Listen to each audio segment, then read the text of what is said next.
समस्त बड़कल विधानसभा एवं समस्त देशवासियों को कमल किशोर दोहरे बड़कल विधानसभा अध्यक्ष बहुजन समाज पार्टी की तरफ से स्वतंत्रता दिवस और जन्माष्टमी की हार्दिक शुभकामनाएं। साथियों, इस अवसर पर मैं सभी को एक बहुत ही महत्वपूर्ण मैसेज देना चाहता हूँ। आज हमारा 79वां स्वतंत्रता दिवस मनाया गया है। इस बात की हमें बेहद खुशी है, लेकिन कहीं ना कहीं हमारी आत्मा को कष्ट अभी भी है, क्योंकि जिस तरह से जब हमारा लोकतंत्र का गठन हुआ, जब हमें आज़ादी मिली, उन वीर सपूतों की वजह से जिन्होंने अपने प्राणों की आहुति देकर हमारे देश को आज़ाद कराया, ऐसे लाखों वीरों जो भारत माता के सपूतों को मैं जो तहे दिल से श्रद्धांजलि देता हूँ, जिन्होंने हमारे देश को आज़ाद कराने के लिए अपने प्राणों की आहुति देकर, अपने प्राणों का बलिदान देकर हमारे देश को गुलामी से बचाया।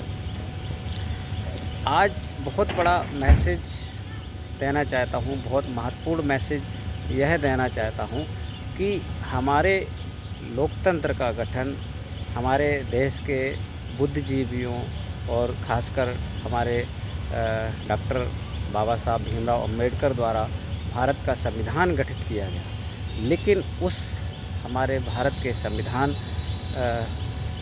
का गठन ऐसा गठन हुआ जो पूरे विश्व से हमारे एक इंसानियत, एक मानवता के लिए, एक इंसान के लिए, एक नागरिक के लिए अच्छा और अच्छे से अच्छे सुविधाएं, अच्छे से अच्छे न्याय और अच्छे से अच्छे डेवलपमेंट की व्यवस्था जिसमें है, वह संविधान हमें एक अमूल्य संविधान डॉक्टर बाबा साहब भीमराव और उनकी कमेटी हमें दे गई। मैं उनका तहे दिल से धन्यवाद करता हूं और उनको तहे दिल से श्रद्धांजलि भी देता हूं।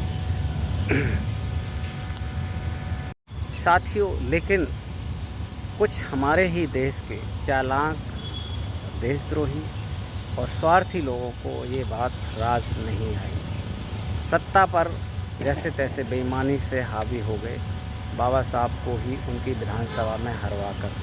इतना अच्छा संविधान बनाने वाले व्यक्ति को तो नॉमिनेट इस देश का प्रधानमंत्री या राष्ट्रपति ही कर देना चाहिए था, लेकिन स्वार्थी और ऊंच नीच की भेदभावना रखने वाले, अमीरी गरीबी की भेदभाव रखने वाले कुछ चंद बेईमान और स्वार्थी हमारे देश के लोगों ने ही उनको अच्छे से उस बनाए हुए संविधान को लागू होने के बाद भी चलाने नहीं दिया और ना ही उन्होंने उस पर ठीक से वर्क किया। आज आप देख रहे हैं हमारा स्वर्णिम कितना अच्छा संविधान बनाया गया है, जिसमें बैंकों की व्यवस्था, सभी रोड, सड़कें और सिंचाई, किसानों के लिए सिंचाई की व्यवस्था, किसानों के लिए मंडियां और व्यापार की व्यवस्था, ऐसी बहुत ही महत्वपूर्ण जीव जंतुओं, गाय भैंस को पालन, बकरी पालन, मछली पालन, बहुत ऐसी व्यवस्थाएं जो संविधान में दे गए बाबा साहब। और उद्योगों को के लिए जहाज आज भी उन्हीं की देन है, जो हमारे देश में आज जहाज बनाए जा रहे हैं, रेलें बनाई जा रही हैं, फैक्ट्रियां बनाई जा रही हैं। ऐसी व्यवस्था संविधान में कर गए हैं कि आम व्यक्ति भी अपनी एक औद्योगिक अपने महत्वाकांक्षा से औद्योगिक प्लांट लगाकर अपना और अपने देश का निर्माण, अपने देश को वस्तुएं प्रदान कर सकता है। टैक्स की व्यवस्था, यानी कि इतना स्वर्णिम संविधान दे गए, लेकिन उसी को तोड़ने के लिए लोगों ने निजीकरण का आह्वान कर दिया है, निजीकरण सरकारी विभागों में कर दिया है, जो जहाँ तक कांग्रेस रही है। और कांग्रेस ने ही हमारे देश को बर्बाद करने में कोई कसर नहीं छोड़ी। जो हमारे बलिदान दिया था हमारे देश के शहीदों ने, उनको, उनकी आत्मा आज भी उनकी आत्मा आज भी दुखी होती होंगी इस व्यवस्था को देखकर, कि इसलिए उन्होंने बलिदान नहीं दिया था कि जिस तरह से आप सरकारी विभागों का गला घोट रहे हैं। और आप देख रहे हैं आज बीजेपी सरकार है और कांग्रेस सरकार है, दोनों ही हमारी सरकारें हमारे देश को दोनों ही सरकारें हमारे देश को बर्बाद करने में कोई कसर नहीं छोड़ रही हैं, पूंजीवाद स्थापित करने में कोई कसर नहीं छोड़ रहे हैं, युवाओं की नौकरियां छीनने में कोई कसर नहीं छोड़ रही है। मैं अपने देश की जनता से भली भांति ये कहना चाहता हूँ कि अभी मैं रास्ते में जा रहा था और मैंने देखा कि एक 3 व्हीलर जो कैरियर होता है जिसमें सामान ले जाया जाता है, उसमें जो फार्मी मुर्गे बैठे हुए थे, उनका कोई पिंजड़ा नहीं था साहब।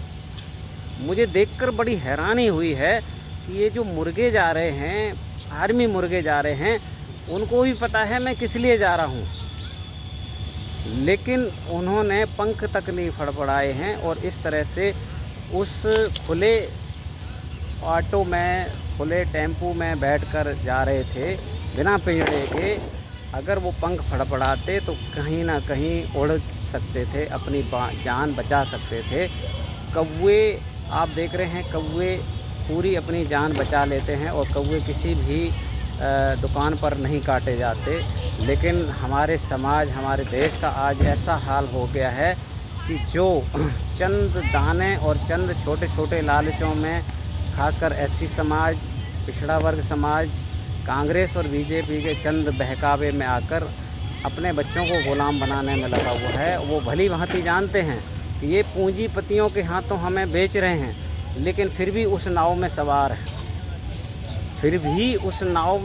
हैं, जिस नाव में, उस गाड़ी में सवार हैं, जिस गाड़ी में उनके और उनके बच्चों के अधिकारों का हनन हो रहा है। खुलेआम हनन कर रहे हैं, कांग्रेस और बीजेपी खुलेआम हनन कर रहे हैं। सरकारी विभागों में कौशल विकास लाए हैं और भी ऐसे विभाग नहीं छोड़ा जिसमें ठेकेदारी ना की हो, तो आपके लोकतंत्र का गला दबाया जा रहा है साहब। तो आप देख रहे हैं कि किस तरह से, मेरा कहना का तात्पर्य है कि जनरल समाज अपने बच्चों को अच्छे अच्छे स्कूलों में पढ़ाता है, करोड़ों रुपए पढ़ाई पे खर्च कर देता है और उनको काम करना पड़ रहा है कहाँ पर, ठेकेदारों के अंतर्गत। जो बच्चे करोड़ों रुपए पढ़ाई में खर्च करके आ रहे हैं, वो ठेकेदारों के अंतर्गत सरकारी विभागों में काम कर रहे हैं। प्राइवेट फैक्ट्रियों में भी ठेकेदारी है साहब। तो आप जाएं कहाँ? विदेश में जाओ क्या? विदेश में जाने के लिए आपने बच्चे पैदा किए थे, विदेश में सेवा करने के लिए। कम से कम अगर हमारे देश में व्यवस्था ना होती तो भी वहाँ जाने की, मैं ये नहीं कह रहा विदेश में मत जाओ, लेकिन देश में व्यवस्था तो होनी चाहिए। देश में हमारे माँ बाप, हमारे नागरिक हैं देश के, उनको न्याय अधिकार तो मिलना चाहिए, ना कि निजीकरण। उनको आज आप FIR कराने चले जाओ, FIR किसी की लिख जाए तो मुझे बता दो बिना सिफारिश के। ये हमने देश बनाया है आज, ये हमारे आज़ाद शहीदों का ये देश है, जिन्होंने अपनी प्राणों की आहुति दी थी इस देश को आज़ाद कराने में। भगत सिंह, चंद्रशेखर और जैसे खुदीराम बोस, और आप देख रहे हैं ऐसे सैकड़ों लाखों, हमारे 6 लाख से ज़्यादा भारत के शहीदों ने हमारे प्राणों की आहुति देकर इस राष्ट्र को बचाया। और जो बच गए उसके बाद में उन्होंने चलाया, लेकिन वो कुछ बेईमान लोगों की वजह से हमारे देश का आज जिस तरह से हाल हो रहा है। तो मैं जगाना चाहता हूँ समस्त भारतवासियों को, बहुजन समाज पार्टी एक ऐसी पार्टी है जो सबको न्याय, अधिकार और शिक्षा देने का काम करती है। आप देख रहे हैं उत्तर प्रदेश में एक छत्र राज था बहन जी का, और आप देख रहे हैं कितने लोगों को, बहन बेटियों को और गरीबों को किस तरह से न्याय मिले, अधिकार मिले और शिक्षा मिली और रोज़गार मिले।